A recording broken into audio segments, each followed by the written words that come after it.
আপনারা দেখছেন Kolkata TV digital. আমি রয়েছি দেবাশিস সেনগুপ্ত। তৃণমূল কংগ্রেসের টিকিট বন্টন দিন ভোট এগিয়ে আসছে এবং সেক্ষেত্রে যে জল্পনা ইতিমধ্যেই বাড়ছে বারবার তৃণমূল কংগ্রেসের মধ্যে, বিশেষত অন্দরে, তা হচ্ছে এক পরিবার একটাই টিকিট। এই নিয়েই কিন্তু তৃণমূল কংগ্রেসে জল্পনা বাড়ছে, কারণ বহু নেতা মন্ত্রী আছেন যাদের পরিবারের সদস্যরাও, কারুর বা বউ, কারুর বা মেয়ে, কারুর বা ছেলে, যারাও কিন্তু অঞ্চলে সক্রিয়ভাবে তৃণমূল কংগ্রেস দাপটের সঙ্গে তৃণমূল কংগ্রেসের নেতৃত্ব দিচ্ছে। কেউ বা যুবর, কেউ বা মহিলার, কেউ বা ছাত্রর, তারাও কিন্তু অনেককে এই দাবিদার প্রার্থী হিসাবে। সেক্ষেত্রে অভিষেক বন্দ্যোপাধ্যায়, দলের সর্বভারতীয় সাধারণ সম্পাদক, তিনি বরাবরই দেখা গিয়েছে নবীনদের পক্ষে সওয়াল করছেন। যদিও নবীন প্রবীণের মেলবন্ধনই কিন্তু তিনি চান, নবীন প্রবীণদের যৌথভাবে তাদের মেলবন্ধনই সংগঠনকে আরও বেশি শক্তিশালী করতে। আর দল যা চাইছে এক ব্যক্তি এক পদ, এটা কিন্তু বহু আগেই তাদের ঘোষিত সিদ্ধান্ত, অবশ্য কিছুটা ব্যতিক্রমী আছে। আর ঠিক সেই জায়গায় নিয়েই কিন্তু এই জল্পনা, যদিও সামনেই নির্বাচন, কিন্তু এখন থেকেই যখন এই এসআইআর আবহ চলছে, রাজ্যের শাসক দল তৃণমূল কংগ্রেস চতুর্থবার ক্ষমতায় আসার ব্যাপারে কিন্তু 100% তারা নিশ্চিত। তারা জানেন মমতা বন্দ্যোপাধ্যায়ের যে প্রকল্প, জনদরদী যে প্রকল্প, জনমুখী প্রকল্প, যার সুবিধা রাজ্যের এমন কোনো বাড়ি নেই যে বাড়ির মানুষ পায় না। উপরন্ত তার এই যে জনসমর্থন, তা কিন্তু তাকে চতুর্থবার ক্ষমতায় নিয়ে আসবে। এবং সাংগঠনিক ভিত্তি, যেক্ষেত্রে বিরোধী দলে সেই সাংগঠন শক্তি নেই, যা কিনা রাজ্যের শাসক দলে একদম তৃণমূল স্তরে, অর্থাৎ বুথ স্তর পর্যন্ত তাদের রয়েছে। আর এই জায়গা থেকেই চতুর্থবার ক্ষমতায় আসা তাদের ব্যাপারে প্রায় তারা নিশ্চিত।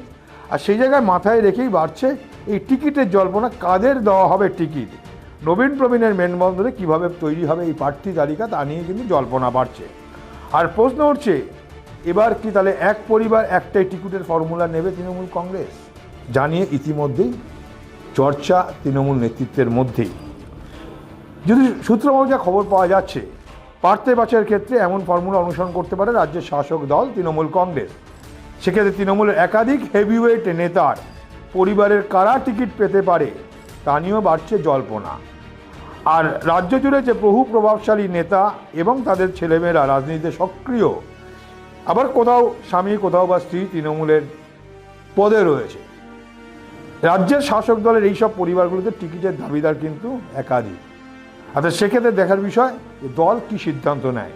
যেমন আমরা উদাহরণ হিসাবে বলতে পারি, কলকাতায় যেমন এরকম শাসক পরিবারের নেতার পরিবার যেমন রয়েছে, তেমন জেলাগুলোতেও কিন্তু সেই একইভাবে কিন্তু তাদের পরিবার, কেউ বা সংগঠন, কেউ বা বিভিন্ন ক্ষেত্রে তারা একদম সুনামের সঙ্গে তাদের নেতৃত্ব দিচ্ছে দলকে।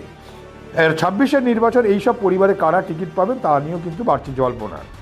যেমন কলকাতায় আছে ফিরহাদ হাকিম, অতীন ঘোষ, স্বর্ণকমল সাহা, সুপ্তি পাণ্ডেরা।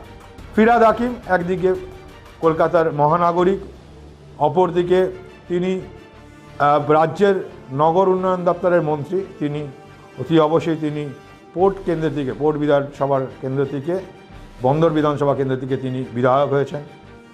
আর তার কন্যা তৃণমূল কংগ্রেসের প্রিয়দর্শিনী হাকিম, তাকে নানান কর্মসূচি দেখা যায় সক্রিয়ভাবে তাকে নেতৃত্ব দিতে।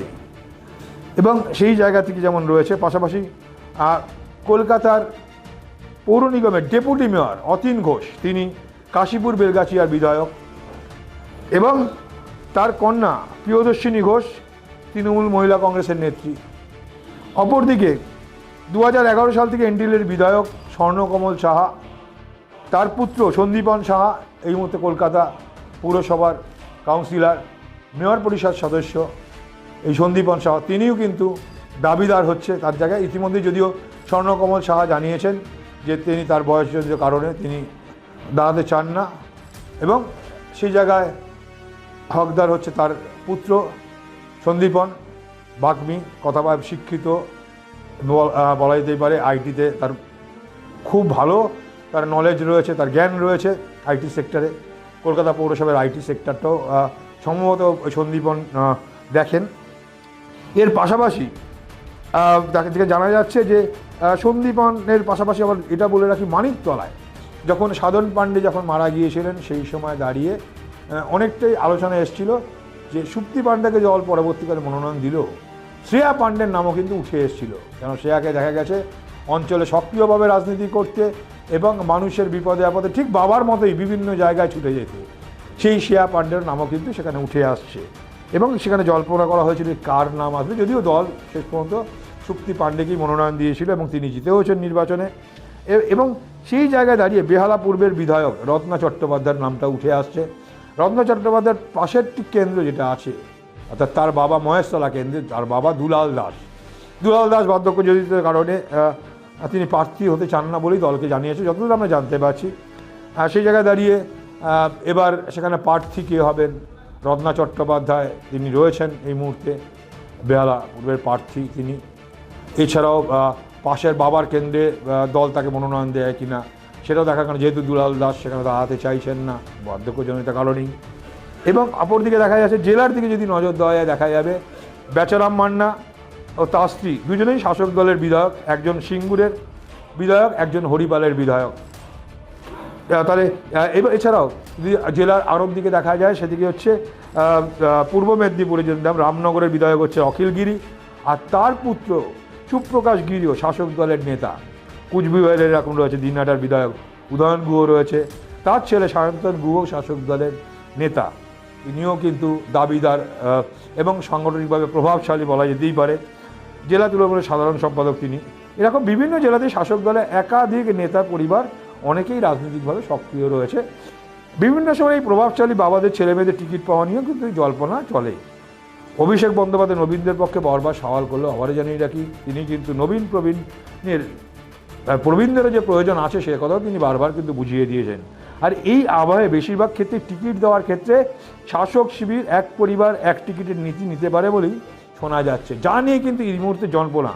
আর তেমন কিছু ক্ষেত্রে অবশ্য ব্যতিক্রমীয় কিছু ঘটনা হতে পারে, এটা নিয়েও কিন্তু কোনো রকম, যেমন দল এক ব্যক্তি এক পদ, সেক্ষেত্রেও যেমন ব্যতিক্রমী ছিল, ঠিক এক্ষেত্রেও ব্যতিক্রমী কিন্তু থাকতে পারে। এবার অপরদিকে দেখা যায় 26-এর নির্বাচনে কারা টিকিট পান, যারা রাজনীতি নিয়ে আলোচনা করেন, চর্চা করেন, তারা অবশ্যই এই মুহূর্তে আলোচনা করছেন। তবে শেষ মুহূর্তে সব কিছুই কিন্তু যা ঠিক হবে, চূড়ান্ত হবে, তা কিন্তু সিদ্ধান্ত নেবে সেই দলের সুপ্রিমো মমতা বন্দ্যোপাধ্যায়। অর্থাৎ যতই জল্পনা হোক না কেন, এক আসন, সেক্ষেত্রে এক পরিবার এক আসন, আর যাই না কেন ব্যতিক্রমে কিছু থাকতে পারে, থাকবে। এবং সর্বশেষ অভিষেক বন্দ্যোপাধ্যায় তার দল, তার সংগঠনকে শক্তিশালী করার জন্যে তার যেমন বেশ কিছু পরিকল্পনা রয়েছে, পাশাপাশি শেষ পর্যন্ত চূড়ান্ত সিদ্ধান্ত নেবে কিন্তু সেই দলের সুপ্রিমো মমতা বন্দ্যোপাধ্যায়। দেখতে থাকুন কলকাতা ডিজিটাল, রাত দিন 7।